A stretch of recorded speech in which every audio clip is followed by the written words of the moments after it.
I plucked the ice away from my beard for the 5th time. Our party had been wandering through this damned blizzard for 2 hours now. I was no stranger to the cold, but the wind and the ice were annoying as hell. "How much farther?" I called to our wizard at the front. She turned around, her staff giving off a warm glow. "Not too far now," she hollered over the wind. "The village is just up ahead." The rogue behind me growled. He pulled his cloak around his shoulder to shield against the cold. "Thinking about wearing that second layer, Rolf?" I teased our resident werewolf. "Shut up, dwarf," he barked as he stomped past me, making sure I heard the snow under his boots. He figured before that his own fur would fare better in the cold than this, but with the sun still peeking over the horizon, he could only change halfway. I chuckled as I picked the last icicle from my beard. "We're here," the wizard called back to us. I rushed to the front to see the village we had come so far to investigate. Most adventurers wouldn't bother to stop by a village out in the northern wastes, where little more than ice and snowstorms await. But special orders from a king with interest in the location are quite difficult to ignore, especially when he shows you the contents of a box of gold up front. Whatever was here had better be worth it, or else I'd jump in one of these frozen lakes. The 4th member of our party broke the silence, reading aloud a scroll that the king had left us with. "This village is the kingdom's primary source of fish products, and to the east is a mine where silver is prominent." He paused to catch his breath.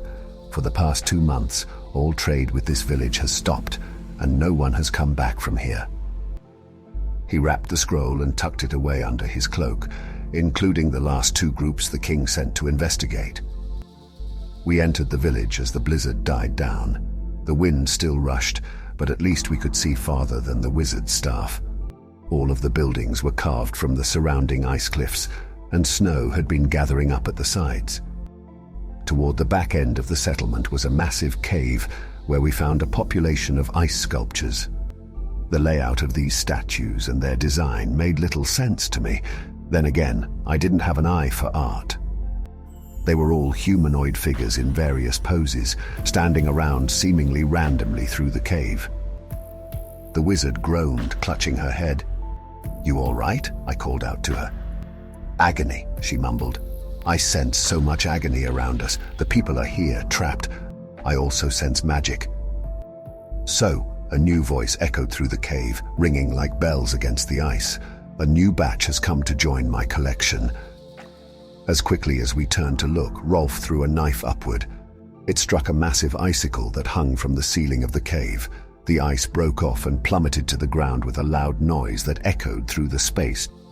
The sheet of ice beneath our feet bulged and rippled. It swelled upward into a pillar that soon took shape. A frozen figure emerged and rose higher to tower over our heads. The witch's feminine form was flawless in every way, like an ice sculpture carved by the gods. "How rude! I spent hours forming this one." "Shut your trap, witch." Rolf quickly drew another knife from a hidden sheath. Perhaps you're better off being fish bait." A ringing sound echoed as she snapped her fingers. Ice crackled around us as the sculptures started to move. Jerking and snapping unnaturally, they lurched toward us from every side, blood tinting the frost around their mouths. I looked over my shoulder. Our wizard was the first to go. Her body was already mostly encased in the cursed ice. I looked the other way. Our rogue had also fallen to the ice. "You have done well, my love." The ice witch's voice rang again. "I promised not to disappoint, mistress." That was the voice of our last remaining party member. Horror washed over me as the frost crept up my boots.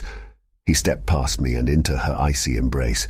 "Don't worry, my dear," he cooed in her ear. "Your collection will grow. I'll see to it." The ice wrapped around my face and the world faded to frosty blue.